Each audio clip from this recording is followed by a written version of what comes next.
Oi, eu sou Guilherme Orbi e o que de fato você precisa se preocupar na hora da revisão? Primeiramente, o indispensável, que é a correção ortográfica. Você deve se preocupar com a pontuação, a acentuação, a grafia correta das palavras, tudo o que a gramática nos ensina para manter um padrão que todas as pessoas possam entender sem problemas. E é para isso que ela serve. Mas isso não é tudo quando se trata de uma revisão de um texto literário. Um dos melhores professores que tive na faculdade me falou uma vez que escrever é a arte de tirar os excessos. Mesmo que a informação não seja repetida, se for possível escrever com menos palavras, mantendo o sentido, melhor. No livro sobre a escrita, que recomendo bastante a leitura, tem uma parte que considero a melhor, que é quando Stephen King mostra o processo de revisão de um dos seus textos. No livro ele coloca a versão crua e depois com marcações, com as alterações. Aqui vou colocar só a versão com as alterações. Vamos analisar e buscar entender os motivos dessas mudanças. Assim, acredito que vai ficar mais claro o raciocínio que é importante ter na hora da revisão. E também vamos usar como base a própria observação do autor para justificar suas modificações e aprender com elas. E vou acrescentar algumas observações pessoais. Primeiro podemos observar a mudança do título. No livro ele diz que o título anterior era provisório mesmo. Ele sabia que durante a escrita surgiria um melhor.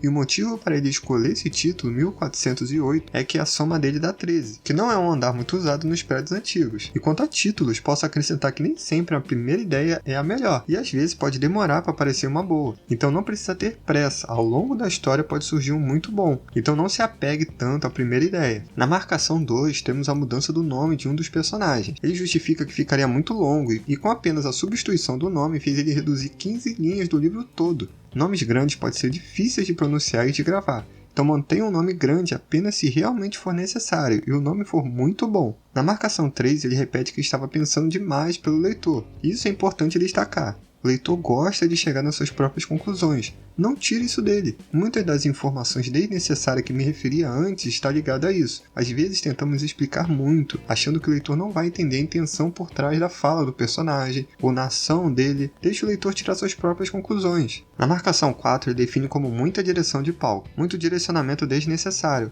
Vamos tentar entender isso. Perceba que as alterações não mudam o sentido, ela resume a ideia de forma mais prática e interessante. Como disse antes, se você pode falar com poucas palavras, não use muitas. Esteja atento a isso na hora da revisão. Se achar que em algumas partes está esclarecendo demais alguma ação, usando muitas palavras para descrever algo que nem é tão importante, usando termos longos, usando frases para descrever algo que poderia ser usado uma única palavra ou expressão, pode cortar. Só tome cuidado para não exagerar no corte. Corte só o exagero mesmo. Se não tiver uma forma melhor para descrever com menos palavras, mantenha do jeito que está. Só corte se tiver uma opção melhor. Na marcação 5 ele diz algo muito importante e que já comentei aqui em alguns vídeos. É a antecipação. Ele comenta que a camisa havaiana da sorte é importante no final da história, e originalmente só apareceria mais à frente na história. Na revisão achou melhor incluir antes por ser algo muito importante. E de fato, elementos importantes precisam ser introduzidos o mais cedo possível. E aqui acrescento uma observação, que mesmo que você não seja do tipo que planeja tudo na história antes de começar a escrever, a revisão serve exatamente para te ajudar nisso. Vai revisitar o início e acrescentar elementos que deveriam aparecer antes, ou pelo menos ser comentado. Na marcação 6 ele diz que cortou o óbvio. Não precisa dizer que o personagem sentou em uma das cadeiras. Ele não sentaria no chão em frente à mesa. Informação desnecessária. Corte o óbvio sempre que perceber ele. Informações banais são facilmente entendidas pelo contexto, sem precisar dizer o que aconteceu. A marcação 7 é rápida. Ele comenta que cortou o advérbio logo. E se você ler a frase com ou sem ele, você vai perceber o motivo. O eu também foi cortado, não precisa. O tio já deixa entender que foi ele. Para entender a marcação 8, precisamos de outras informações que ele fala durante o livro. Basicamente, ele recomenda evitar o uso das palavras que terminam com mente, como rapidamente, desesperadamente e assim por diante. Diz que empobrece o texto. Ele explica com mais detalhes no livro. E aqui ele decidiu não cortar-o ironicamente, porque para ele deixa entender que Mike está tirando sarro do outro personagem, mas não muito. E é isso que ele quer passar nesse momento. Então não se prenda às coisas que estou falando aqui, apenas saiba o que está fazendo e o porquê está fazendo. E temos a marcação 9. Aqui mais uma vez ele diz que cortou o óbvio.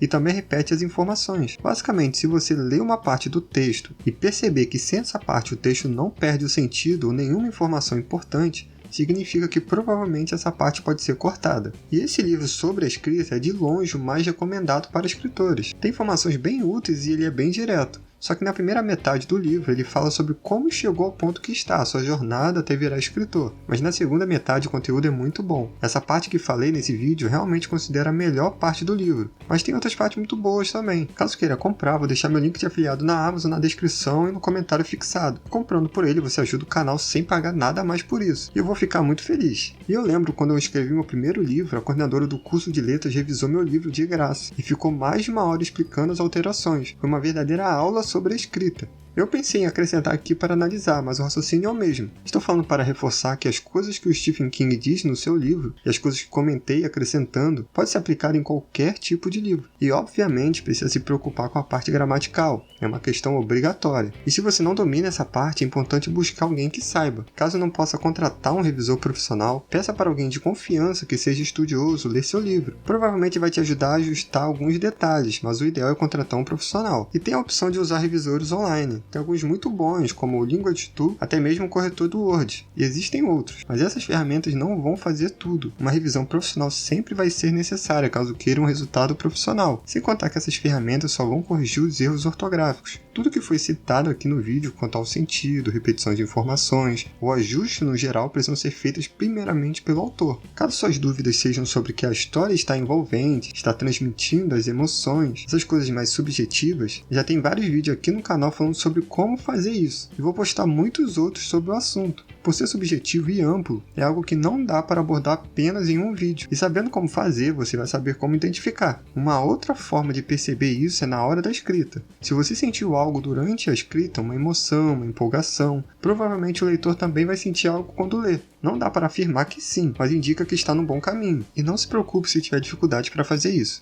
Basicamente é treino mesmo. Seu primeiro livro provavelmente não vai ser seu melhor livro. No final do livro, você vai estar escrevendo muito melhor do que quando começou. A evolução muitas vezes é lenta mesmo. Você só precisa continuar lendo e escrevendo bastante. Não tem magia para resolver isso. É treino e um pouco de paciência, então tente não se cobrar muito. E deixe para revisar no final. Escreva a primeira versão sem se preocupar com esses detalhes. Foca no desenvolvimento da história, porque ficar escrevendo e revisando junto vai travar a sua escrita, e pode ficar complicado continuar. Então, a princípio, só escreva o livro todo, depois revise com calma pelo tempo que for necessário. Se a sua dificuldade está na escrita, no desenvolvimento da história, no planejamento e criação de personagens, tem outros vídeos aqui no canal que abordam melhor sobre isso, e muitos outros virão também. Comente o que achou do vídeo e me diga se você tem alguma dúvida mais específica sobre revisão. Provavelmente devo fazer outro vídeo sobre o assunto mais para frente, e sua opinião vai ajudar a saber o que você realmente precisa. E se inscreva no canal para não perder os próximos vídeos sobre a escrita. Até a próxima!